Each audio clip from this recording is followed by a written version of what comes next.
was that like? Talk about his impact on a game with no points. Yeah, I thought his defense was good early. You know, he got on the glass. You know, obviously the assist. He's actually he prefers to be a facilitator before a scorer. Like that's been his game really all the way through. You know, and sometimes it's tough because you want to move the pieces around and get him in certain spots. Then you have other guys that can do those things too, and it's, you know, moving him around. But you know, when he has multiple assists, we're usually pretty good. And again, whatever buckets he gets, I thought he had some good looks, you know, especially around the rim. He had 3 good looks around the rim. You know, he should make, and he will make. With Lazar, he's got such a unique skill set. Is it almost, you know, hard to figure out how to run the for them to figure out how to run the offense without him? You know, his absence is so noticeable when he's not out there. Yeah, it's a hard balance. Like our offense was pretty good at Rhode Island without him, and we flowed a little better.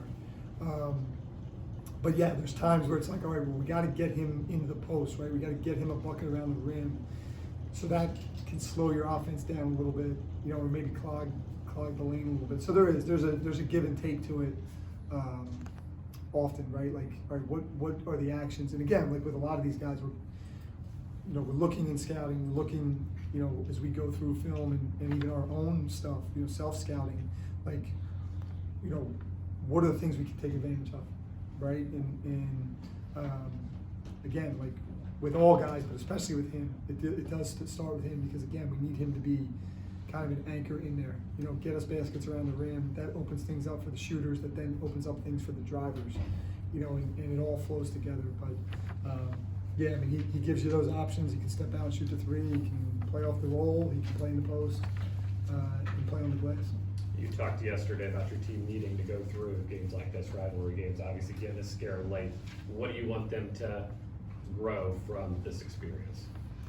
Yeah, I mean, just, you know, again, like we played with a lead. I mean, we led from 39, and, you know, it was 19:35 on the clock in the first half, and we scored, and we led all the way through. Like, you gotta learn how to do that, right? We haven't done that in a while. So being able to do that, you know, and kind of maintain and not get complacent. You know, we've talked a lot about that. Like, don't get complacent. Like, we don't get comfortable. Like, we got to come out of the half and have a good start. We did.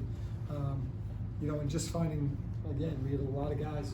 Every guy gave us something. Like, every guy went in there and gave us some pop. You know, off the bench, the starters. You know, I like those problems. You know, I like those problems of going like, well, I need to go back to that guy, but that guy's playing well. I like it when it's that way. I don't like it when it's like, all right, that guy's struggling. Do I need to get him out and just sit him? Like, I'd much rather, hey, everybody can give us something and be confident in that. To that point, Nick and Bam had some down games by their standards. Foul trouble was part of that in the last few. Was it helpful for y'all collectively to get both of them going a little bit offensively today? Yeah, I mean, they're good players, right? Like, you trust that you're, you know, they'd asked me about, like, well, what do you talk to, you know, what do you say to guys when they're going through that? Nothing really. I tell them, go hoop. Like, you're a good player. Like, go be a good player. Like, Nick Lewis is a better player than his numbers have been, you know, through conference play. I know that. Everybody, if you watch the game, you know that. You know, but, you know, just playing confidence, having that pop to them, both of those guys, like, as long as their energy stays, it's eventually going to swing back around. I don't care if it's 1 bad game, 5 bad games, 10 bad games. I have the confidence that it's going to swing back around. I know what they are. I have a ton of confidence in who they are as players, and I believe that they have a ton of confidence. So it doesn't need to be a whole big thing. Just when I tell them, when I bring them in, you know, after they announce the names and they dap up the referees and do whatever they do, and they come by, go sit back on the bench, I just tell them, go hoop.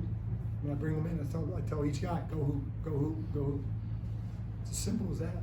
Like, it doesn't have to be real complicated. 24 free throws in the second half. Was